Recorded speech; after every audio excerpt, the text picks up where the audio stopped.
And వాడు cinema release అవ్వకుండానే carry చేస్తున్నాడు యాటిట్యూడ్ స్టార్ అని. అదే యాక్చువల్లీ అది చూసినప్పుడే టీజర్లో అనిపించింది యాటిట్యూడ్ స్టార్ అని ఎవరన్నా పెట్టుకుంటారా అని. చూడడానికి చాలా బుద్ధిమంతుడిలా ఉన్నాడు. కానీ కరెక్ట్ ఏమైందంటే వాడు 2 years బ్యాక్ మా అబ్బాయి హీరోగా వస్తున్నాడు సినిమాల్లో, ట్రోల్ అయ్యాడు. అప్పుడు మూవీ చేస్తున్నాడు, 3 movies అని అనౌన్స్ చేసాం వాడు బర్త్డేకి. ఇదే నెలలో September 16th 2022లో. పీపుల్ నచ్చని వాళ్ళందరూ ఈడు యాటిట్యూడ్ ఏంది, ఈడు ఎక్స్ట్రాలు ఏం పీకినవరా నువ్వు అని చెప్పి మాట్లాడినారు. నచ్చిన వాళ్ళు ఆడిష్టం వాడు ఇది అని చెప్పారు. తను ఏమన్నాడంటే డాడీ వీడికి యాటిట్యూడ్ ఎక్కువ అన్నారు, అది నెగిటివ్ పక్కన పెట్టాను. యాటిట్యూడ్ స్టార్ అన్నారు, అది పాజిటివ్ డాడీ పెట్టుకున్నాను అన్నాడు. నెగిటివ్ పక్కన పెట్టాను, పాజిటివ్ పెట్టేసుకున్నాను అన్నాడు. సర్లే పెట్టుకున్నది మాత్రం సరిపోదు, దాన్ని నువ్వు నిలబెట్టుకోవాలంటే ఇంత హార్డ్ వర్క్ చేయాలన్నానండి. He did that. డ్యాన్సులు నేర్చుకున్నాడు, జిమ్నాస్టిక్స్ చేస్తాడు, యాక్టింగ్ బాగా చేస్తాడు, అన్నీ బాగా చేశాడు.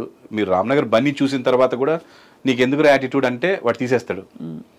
పర్లేదురా పెట్టుకున్నందుకు నీకు బాగానే అంటే ఉంచుకుంటాడు. అదే కానీ టీజర్లో అసలు చాలా చాలా fun and entertainment and timing, fast డైలాగులు, రిలేటబుల్ డైలాగ్స్ ఇవే కనిపించాయి ఎక్కువ. డెఫినెట్గా అండి. మీకు వాడిని చూసినప్పుడు చిన్నప్పటి రామ్ని, ఒక రవితేజాని వీళ్ళని చూసినట్టు అనిపిస్తుంటుంది. ఎనర్జీ, ఆ యాక్టింగ్ స్టైల్ అది చూస్తే ఎక్కడ అసలు లోలో ఉంటాడు, మంచి హైలో ఉంటాడు అంతా. కానీ ఈ కథాంశం ఎంచుకోవాలని మీకు ఎందుకు అనిపించింది? అంటే ఇలాంటి సినిమాలో లాంచ్ అవ్వాలి అంటే నా కొడుకు అంటే నన్ను బాగా ఇష్టపడే వాళ్ళు చాలా మంది వెళ్తారని నమ్మకం. నాకంతా ఫ్యామిలీ లేడీసే. మేము చేసే సీరియల్స్కి ఎలా ఉండేదంటే ఇది ఒక్కటి కట్టి మేము కట్ చేసి thumbnail పెట్టుకోవచ్చు. నాకంతా ఫ్యామిలీ లేడీసే. రాసుకున్నానా కొంచెం? నాకంతా ఫ్యామిలీ లేడీస్. నాకుండే ఫ్యాన్స్ ఏమంటే మీరు ఇప్పుడు ఏదైనా ఆన్లైన్ ఓటింగ్ పెట్టారనుకో నేను ఓడిపోతాను. నాకు ఫాలోయింగ్ ఎక్కువ ఉన్నవాడు. ఎందుకంటే నా ఫాలోయర్స్ ఎవరు కూడా ఫోన్లలో మెసేజ్లు చేసేవాళ్ళు కాదు, SMS పంపేవాళ్ళు కాదు. రేపు బిగ్ బాస్కి వెళ్ళిన టెన్షనే. ఒకవేళ నాలంటూ వెళ్తే వాళ్ళకి ఎంతో ఇష్టం ఉంటుంది, కానీ వాళ్ళు దే డోంట్ యూజ్ దిస్. వాళ్ళు చూసి ఇష్టపడతారు. నాకు లెటర్లు రాసేవారు బస్తాలు. కానీ ఇప్పుడు ఈ ఫోన్లు చేయడాలు ఇవి రావు కదండి. సో వాళ్ళకి నచ్చేలా వీడు వెళ్తే నన్ను కలుపుకున్నట్టే వాడిని ఫ్యామిలీలో కలుపుకుంటారని ఈ రామ్నగర్ బన్నీ సెలెక్ట్ చేసామండి. ఒక ఫ్యామిలీ మూవీ అండి. మన ఇంటి పక్కన ఉంటాడు ఒక తొత్తిరిగాడు, ఒక హౌలగాడు, ఒక వేసినాగాడు, ఒక పోరగాడు, ఎగిరిగా ఎలా ఉంటారు అలా ఉంటారు. అంటే ఈ అమ్మాయిని ఇప్పుడు ఈ నెలలో ఈ అమ్మాయితో కనిపిస్తాడు, నెక్స్ట్ మంత్ ఆ అమ్మాయిని లవ్ చేస్తున్నా అంటాడు, ఆ నెక్స్ట్ మంత్ ఆ అమ్మాయిని అంటుంటాడు. ఇదంతా ఒక ఫన్ వేలో వెళ్ళింది. సో అలాగే ఉంటారు బయట కూడా. చూసిన ప్రతి అమ్మాయిని లవ్ చేయాలనిపిస్తాడు ఆ ఏజ్లో, ఒక 20 to 25 వరకు. పక్కన అందమైన లవర్ ఉన్నా కూడా ఎదురుకొచ్చిన అమ్మాయి దీనికంటే బాగాలేపోయినా కొత్తగా చూస్తాడు కాబట్టి వాళ్ళు నచ్చుతారు. సో అలాంటి ఒక క్యారెక్టర్ ఉన్న కదా, అరే ఇదేదో రిలేటబుల్గా ఉంది, జనాలకి కొంచెం ఎట్లనే ఉంటారు కాలేజ్ టైంలో, ఇంటర్ డిగ్రీ టైంలో అని అనిపించి ఆ కథను సెలెక్ట్ చేసాం. దాంట్లోంచి బోల్డ్ అంత ఫన్ వస్తుంది ఫస్ట్ ఆఫ్ ఆల్. సో ఎక్కడ వల్గారిటీ లేకుండా ఫన్ని తీసుకొని మనం దాన్ని చేయడం జరిగిందండి. సో ఈ సినిమా డెఫినెట్గా మీరే ప్రొడ్యూసర్ కదా సార్, మీ బ్యానరే కదా. అది నేను ఎందుకు చేశానంటే అండి, వీడిని నేను ఎలా చూపించాలనుకుంటున్నాను ఆడియన్స్కి అనేది మీ చేతుల్లో ఉండాలనే.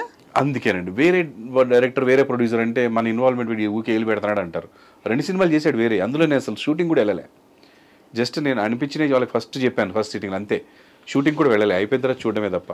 సో ఇది మాత్రం నేను దగ్గరుండి, మా డైరెక్టర్ ఉన్నా కూడా ఆయన రాసుకొని వచ్చిన కథ కాబట్టి ఆయనతో పాటు నేను ఉండి ఇద్దరం కలిసి దాన్ని ముందుకు తీసుకెళ్ళాం. డైరెక్టర్ శ్రీనివాస్ మహత్ గారే చేశారు, బట్ అన్ని డిస్కస్ చేసుకొని జాగ్రత్తగా చేసుకున్నాము. ఇలా ప్రజెంట్ చేయాలనుకుంటాను ఫస్ట్ మూవీ, మా వాడిని ఇలా చూపించాలనుకుంటున్నాను. ఇట్స్ లైక్ ఏ షోరీల్ అండి. మా వాడు మీరు అనుకున్నట్టుగా మీకు నచ్చితే వాడుకోండి వీడిని అని ఒక డైరెక్టర్కి, ఒక ప్రొడ్యూసర్ చూపించడానికి ఒక షోరీల్ లాంటి ఫన్ మూవీ. చంద్రాస్కి పైసలు ఇచ్చారా లేదా? ఇచ్చామండి. వాడు ఇచ్చినవి కూడా అదే డొనేట్ చేసి గవర్నమెంట్కి ఇచ్చేసారు. అది ఓకే, బట్ నిజంగా ఫుల్ అమౌంట్ సెటిల్ చేశారు లేదా? చేసేసామండి. ప్రొడ్యూసర్ గారు కదా మీరు, చాలా స్ట్రిక్ట్ అండి ఆ విషయంలో. అంతేనా? అది కాక ఎక్స్ట్రా కూడా తీసుకున్నాడు, పెట్రోల్ కానీ వాటికని ఇటుకని. అంతేనా? ఎలా డిసైడ్ చేస్తారు? ఇది చాలా ఇంట్రెస్టింగ్ ఈ విషయం. ఎందుకంటే మీరేమో అసలు ఒకవైపు డాడీ, మాకంటే ముందు వేరే సినిమా స్టార్ట్ అయిందండి, వాళ్ళకి ఫ్రీగా చేశాడు, నో మనీ. సో నాకు చేస్తున్నప్పుడు నేను రెండోది అలా చేయను అన్నాడు. మరి ఏంట్రా అన్నాడు, మీ ఇష్టం అన్నాడు. సరే ₹1,00,000 ఇస్తాంలే అన్నాడు. అంటే నువ్వు ఖర్చులకి ఇచ్చేయి, వాటిల్లో ₹1,00,000 లెక్కేయొద్దు అన్నాడు. సరే అదంతా నాదే, ఈ లక్ష్యం నీదే అన్నాను. ఆ లక్ష్యం మొదట దాచుకున్నాడు బాగానే, మొన్న ఎందుకు వాడికి ఇవ్వాలనిపించి ఇచ్చేసాడు. ఇప్పుడు చంద్రహాస్ వచ్చే లోపల ఒక తండ్రిగా మీకు తప్పన ఉంటుంది కదా, మీరు అనుకోకుండా వచ్చిందిలో పడ్డారు, ఏదో పోలీసు అది ఇది అని రకరకాలు తిరిగి మీరు సక్సెస్ అయిపోయారు. కానీ పిల్లల్ని సెటిల్ చేయాలన్న తపన ప్రతి తల్లిదండ్రులకు ఉంటుంది. మీరు ఎలా తపన పడ్డారు చంద్రహాస్ కోసం? నేను మా వాడు ఫస్ట్ నుంచి స్టడీస్లో కొంచెం కాలేజీ స్కూల్స్ ఇవన్నీ అసలు ఎప్పుడు వెళ్తున్నట్టు అనిపించేది కదా. వెళ్ళినా మొత్తం స్పోర్ట్స్లో ఉండేవాడండి. క్లాస్లో ఉండేవాడు కదా. బాగా కంప్లైంట్స్ వచ్చాయి. పేరెంట్స్ మీటింగ్లో ఊకి అటెండ్ అయ్యేవాళ్ళం. మా ఆవిడ తప్పించుకునేది, నన్నే పంపించేది పేరెంట్స్ మీటింగ్కి. ఇంత సెలబ్రిటీ ఉండి కొంచెం వాళ్ళు తక్కువ తిట్టేవాళ్ళు నన్ను చూసి. మా ఆవిడ వెళ్తే ఎక్కువ తిట్టేటోళ్ళు. సో చాలా ఇష్యూస్ అయ్యాయి. జూబ్లీ క్లబ్లో అయితే ఆల్మోస్ట్ స్పెల్ చేశారండి. అంటే ఏదో చిన్న పందెం కాసుకున్నారు ఇద్దరు ఫ్రెండ్స్ క్లాస్లో. ఫ్యాన్ తిరుగుతున్న ఫ్యాన్ని పట్టుకొని ఎలాడతా అని ఏదో ఇద్దరు పందెం కట్టుకున్నారు. వీడేం చేశాడు తెలివిగా ఫస్ట్ పట్టుకొని స్విచ్ చేయమన్నాడు, ఇంకా తిరగట్లేదు. వాడు నువ్వే అదేంది నువ్వు తిరుగుతుంది పట్టుకుంటాను, నేను పట్టుకుంటాను స్విచ్ చేసుకో అన్నాను నేను. అది తిరగపోతే నాకు వీడు వెయిట్గా తిరగట్లేదు. వాడు తర్వాత ఏం చేశాడు, ఇస్తా అన్న 10 రూపాయలు ఏదో ఇవ్వలేదు, 10 రూపీస్ ఏదో గుద్దాడు, ఆ స్పెట్స్ పగిలిపోయింది. ఓహో మనకి పగిలిపోతే వాళ్ళు మమ్మల్ని పిలిచారు. వీడియో ఉంటుందండి అక్కడ. ఏంటంటే స్కూల్లో వీడియో అన్ని సీసీ కెమెరాలు క్లాస్ రూమ్స్లో. మేము జూబ్లీస్ పబ్లిక్ స్కూల్ మేము వెళ్ళాము. వెళ్ళిన తర్వాత మా వాడు అలాంటి వాడు కాదు, సో మీరు అట్లా చెప్పకండి, హీస్ వెరీ నైస్ అన్నాడు. వీడు కూడా నేనేం చేయలేదు డాడీ, ఏం చేయలేదు అన్నాడు.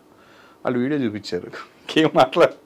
సో చిన్న ఇది వాళ్ళు కూడా అర్థం చేసుకున్నారు, పిల్లలు వాళ్ళ పేరెంట్స్ కూడా వదిలేయండి లైట్ అని చెప్పారు. సో అలా చిన్నవి. సో ఇలా ఉన్నవాడు మరి ఏంట్రా బాబు అనుకున్నప్పుడు పైలట్ అవుతా అన్నాడండి. నాకు చాలా హ్యాపీ అనిపించింది. సో ఢిల్లీలో ఒక ఇన్స్టిట్యూట్ తీసుకెళ్ళి నేను దగ్గరుండి జాయిన్ చేశాను.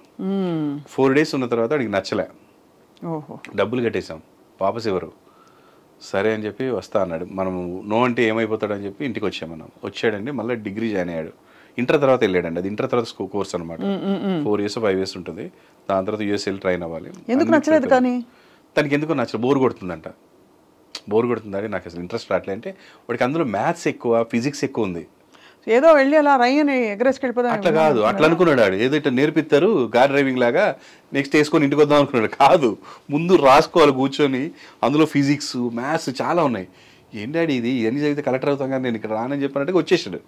సరే వచ్చిన తర్వాత డిగ్రీ చేస్తూ సినిమాలో యాక్ట్ చేస్తాలే డాడీ అన్నాడు.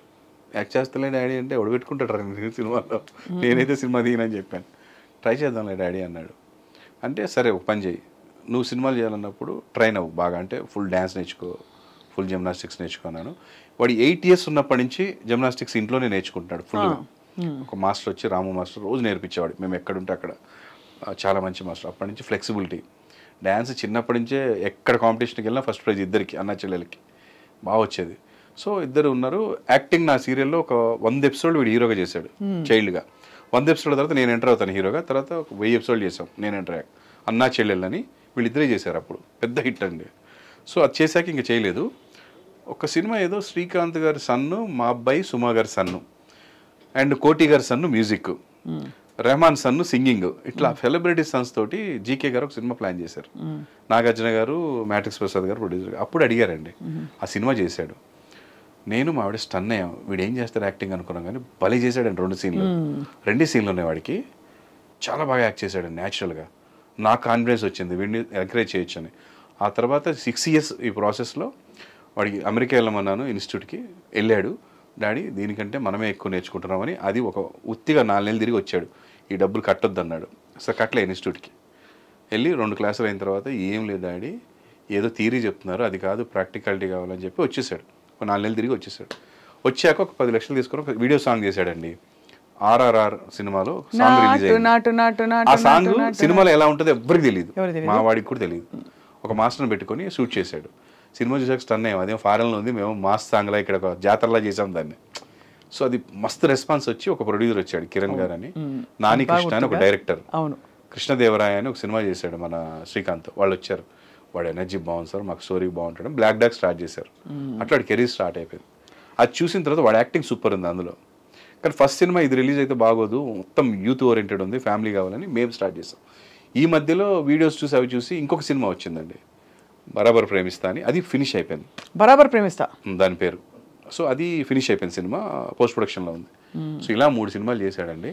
ఇప్పుడు వచ్చి వింటున్నా కూడా ఏమన్నాడంటే, డాడీ ఇట్లా చేసుకుంటూ పోవడం కాదు, అసలు ఒకటి వదులుదాం, జనాలు ఏమంటారో చూసి మనం విని వెళ్దామని చెప్పి హీ స్టాప్డ్.